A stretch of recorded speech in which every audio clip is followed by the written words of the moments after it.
como nuestros medios nos llenan con noticias como estas, entonces usted y yo iremos al proyecto original y analizaremos uno por uno los artículos para verificar personalmente si le conviene o no a usted. En la página 3 del proyecto se inicia con el artículo 45. ¿En qué consiste la modificación o la reforma de este artículo? Pues que este tipo de contratos podrá celebrarse por un término superior a un mes, pero máximo hasta 2 años. Y aquí viene lo importante: en caso de que en realidad el contrato a término fijo tenga por objeto satisfacer las necesidades permanentes del empleador, es decir, que el empleo supere los 2 años, el contrato a término fijo pasará a término indefinido. Entendamos que si usted es un trabajador al cual la empresa le tiene un contrato por término fijo por muchos años, es una manera con la que la empresa evita pagarle, por ejemplo, vacaciones, licencia por enfermedad u otros beneficios que un empleado a término indefinido sí tendría, y es justamente lo que la reforma quiere evitar, que se aprovechen de usted. Y lo mismo pasaría con el contrato a obra-labor. Si una vez la obra o labor contratada terminó, pero el trabajador continúa prestando sus servicios, el contrato pasará a término indefinido. Además, se agrega que en los contratos a término fijo y de obra-labor determinada, el trabajador y la trabajadora tendrán derecho al pago de vacaciones y prestaciones sociales en proporción al tiempo laborado, cualquiera que éste sea. Asimismo, la reforma establece una estabilidad laboral reforzada para las personas que se encuentren en las circunstancias que mencionaremos a continuación, quienes solo podrán ser desvinculadas si existe una justa causa o causa legal, quienes están amparadas por el fuero sindical, por el fuero de salud, personas en situación de discapacidad, mujer en estado de embarazo y hasta los 6 meses después del parto, así como su cónyuge, prepensionados, es decir, aquellos a los que les falte 3 años o menos para cumplir el mínimo de semanas de cotización, o cuando teniendo las semanas requeridas le falte igual tiempo para cumplir la edad pensional. Y si la persona que fue vinculada con alguna de estas condiciones considera que el motivo de despido fue su condición, podrá acudir ante justicia laboral. El proyecto también manifiesta indemnización por despido injustificado, así como indemnización por falta de pago si el empleador no paga al trabajador los salarios, prestaciones e indemnizaciones. En cuanto a la jornada de trabajo, trabajo suplementario y trabajo dominical y festivo, la jornada diurna empezaría a las 6 de la mañana y terminaría a las 6 de la tarde, y la nocturna iría desde las 6 p.m. hasta las 6 a.m. Recordemos que este ítem fue acordado y modificado para que la jornada nocturna empezara desde las 7 de la noche. El proyecto también modifica el contrato de aprendizaje. Allí los aprendices pasarían de recibir el 75% del salario mínimo al total de este. En cuanto a las personas que trabajen en plataformas digitales de reparto, como por ejemplo Rappi, deberán ser vinculadas mediante contrato de trabajo y gozarán de todos los derechos y garantías aplicables a los trabajadores y trabajadoras independientes, seguridad social, transparencia, entre otros derechos que, como nada raro, Polo Polo quería impedir, pues luchaba para que estos trabajadores no los tuvieran. ¿Por qué hoy están todos los vinculados a Rappi aquí protestando? Realmente tenemos una protesta contra el gobierno debido a la reforma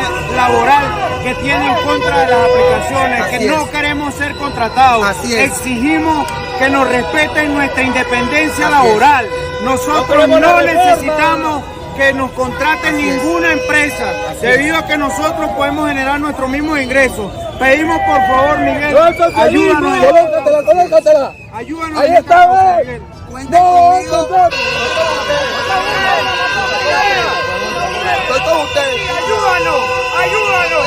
Ayúdanos. En cuanto al trabajo agropecuario, se crearía el Jornal Agropecuario y habría garantías para la vivienda del trabajador rural que reside en el lugar de trabajo y su familia. Además, en casos de que la automatización de puestos de trabajo implique la terminación de estos empleos, los trabajadores tendrán derecho a ser reconvertidos laboralmente, al menos durante los 6 meses anteriores de la aplicación de la automatización, ser reubicado laboralmente en otro cargo o área, y si fue imposible su reubicación, el empleador deberá solicitar autorización al Ministerio de Trabajo en caso de ser colectivo, y si se autoriza el despido, el trabajador recibirá una indemnización y la persona entrará en una ruta de empleabilidad del Servicio Público de Empleo. El proyecto también incluye la eliminación de la violencia y el acoso en el mundo del trabajo para que no existan más casos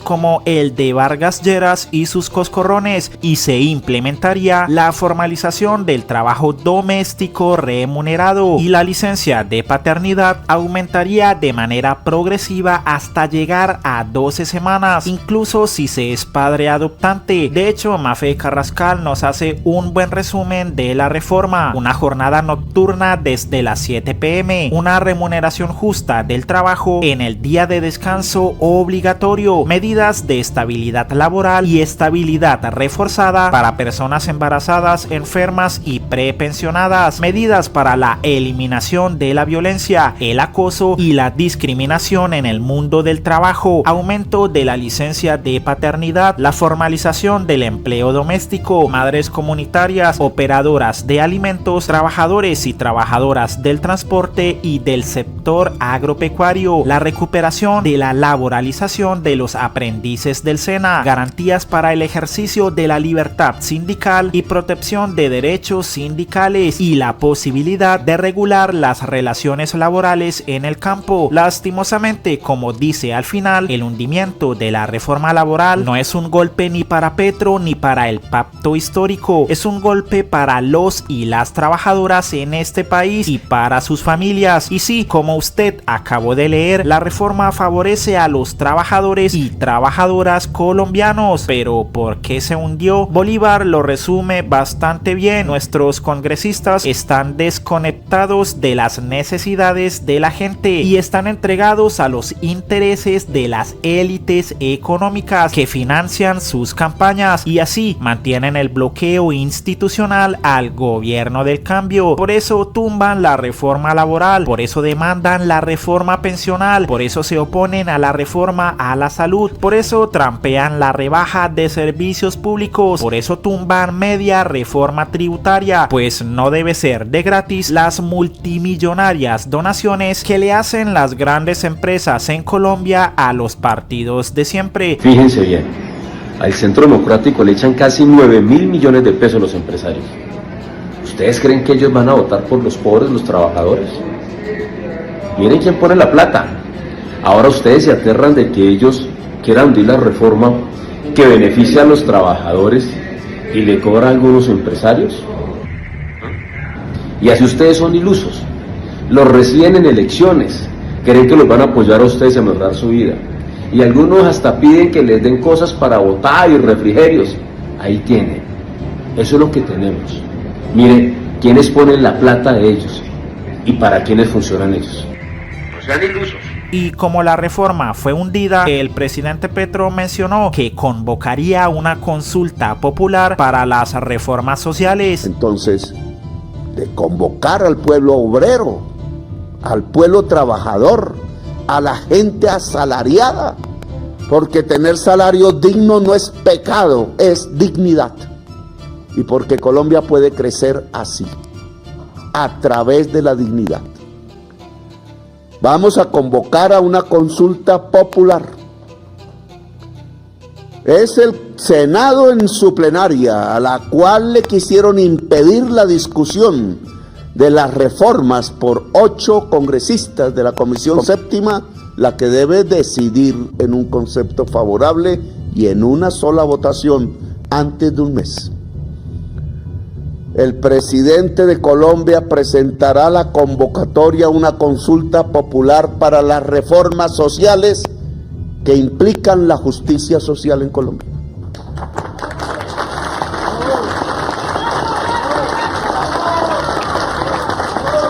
Y esa consulta popular empieza ya con la movilización callejera. Se burlaron del acuerdo nacional, entonces que el pueblo decida. El pueblo es la base de la soberanía, el pueblo es la base de la institucionalidad, el pueblo es la base de la democracia, dice la Constitución Política de Colombia, y estamos obedeciendo la Constitución. Por tanto, si hay un bloqueo institucional contra este gobierno, porque decidieron burlarse de las juventudes que salieron en el estallido social del año 2021, porque decidieron burlarse del mensaje central del voto popular en las elecciones presidenciales del año 2022, porque quieren sacarle el cuerpo a reformar a Colombia para que sea justa, viva y en paz, entonces le toca al pueblo romper ese bloqueo institucional. Un bloqueo institucional es una dictadura del establecimiento de los ricos epulones de Colombia que no quieren sino codicia y egoísmo. Pues le corresponde al pueblo romper esa dictadura, romper el bloqueo institucional en el que tienen sumido al gobierno como una tenaza esperando dar el golpe de estado definitivo. No, lo que va a haber es democracia, lo que va a haber es esperanza, lo que tiene que haber son cambios y transformaciones. Colombia lo necesita y por eso desde ya no solo la movilización, sino votar en las urnas de la consulta popular si se quiere ser esclavo o se quiere ser libre y digno en el trabajo productivo. La consulta popular es obligatoria una vez pase por la plenaria del Senado. Se realiza hasta dentro de 3 meses y el Senado tiene 1 mes para decidir. Le pido a los partidos políticos no hacer caso del rico epulón, sino como ordena la Constitución, del interés general de la sociedad de Colombia. Si se le niega participar al pueblo de Colombia, estarían negando literalmente la paz. Y en el siglo XXI no es el momento para ello. Nos hemos matado por generaciones. Es el momento de la paz. Y el momento de la paz, sus páginas las escribe el pueblo de Colombia con su voluntad de decidir. Así que bienvenida a la consulta popular para las reformas sociales y bienvenido el pueblo de Colombia en las calles de toda Colombia. Gracias por haberme escuchado. El senador Arias agregó algunas de las preguntas que podrían ir en dicha consulta y conocer si el pueblo estaría de acuerdo o no con ellas. ¿Aprueba el pueblo que el recargo nocturno se pague desde las 7 p.m. y no desde las 10 p.m.? ¿Aprueba el pueblo que el recargo dominical y festivo sea del 100% y no del 75%? ¿Aprueba el pueblo que el contrato de aprendizaje de los jóvenes sea remunerado con el 100% de salario mínimo y no con el 75%? ¿Aprueba el pueblo subsidio de internet para teletrabajadores? ¿Aprueba el pueblo garantías de estabilidad laboral para contratos de prestación de servicios? ¿Aprueba el pueblo la reforma laboral que trae estos derechos laborales? Así tal vez el pueblo pueda reconocer la realidad, porque desde el periodismo colombiano, que solo sabe decir Petro, Petro y Petro en forma negativa, creemos que es imposible. De hecho, esto dijo el exministro Daniel Palacios. A usted lo eligió una mayoría de los colombianos en democracia para gobernar, pero también para proteger y hacer respetar la Constitución, para cumplir y hacer cumplir la ley. No lo ungieron emperador ni monarca o para hacer lo que le dé la gana, como le dé la gana. A Petro solamente le funcionan los jueces si fallan a su favor. A Petro solamente le funciona el Congreso si legisla a su favor. A Petro solamente le funcionan los medios si titulan a su favor. Y la corrupción solo es mala cuando no es la de su gobierno. Amenazar la institucionalidad, cada vez que algo no sale como usted quiere, lo acerca cada día más a una dictadura y lo aleja de una democracia. El mandato popular está enmarcado dentro de la institucionalidad, limitado por ella y sujeto a ella, no está por encima. Y lo que también nos preguntamos es por qué parece haber miedo en que se haga una consulta popular sobre las reformas sociales, y como la señora de siempre nunca puede faltar salió con estas a la ira de Gustavo Petro. No podemos tenerle miedo. Hoy anunció que convocará una consulta popular para impulsar las reformas laborales y al sistema de salud. Él no va por las reformas, va por el 2026. Está en campaña con la plata de los colombianos y es una propuesta envenenada. Quiere agitación en la calle y sabe que su propuesta tiene que pasar por el Senado. Los tiempos tampoco le dan. ¿Usted qué opina? A la ira de Gustavo Petro no podemos tenerle miedo. Hoy furioso anunció que convocará una consulta popular para impulsar las reformas laboral y al sistema de salud. Olvídense, Petro no va por las reformas, va por el 2026 y está en campaña con la plata de los colombianos. La suya, la mía, la nuestra. Petro quiere agitación y un ambiente de campaña justo un año antes de elecciones. Él tiene a los agitadores de su lado, a la primera línea y a otros más. Y nos guste o no, como mínimo hay una cierta simpatía entre los grupos armados y su gobierno. Petro sabe que una consulta, al ser convocada por el presidente, debe tener una mayoría absoluta en el Senado. Si pasa, que creo que no, Petro tendría que expedir un decreto. La registraduría tendría que organizar las votaciones y tendría que votar el 25% del censo electoral, más o menos 13.3 millones de votantes. En todo caso, así ganara, no podría obligar al Congreso a aprobar sin discutir sus reformas. Eso no es democracia, eso es una dictadura. Es verdad. El Congreso está lleno de gente que lo hace bien, pero que tiene que convivir con ampones. Pero tenemos que defender la institucionalidad y la independencia de poderes, o es que Petro ya se va a graduar de dictador. Petro acaba de hacer una propuesta envenenada y los colombianos tienen que saberlo, tienen que estar en alerta. Ahora, el tiempo a Petro tampoco le da. ¿Qué busca Petro? Oigan bien, está detrás del 2026.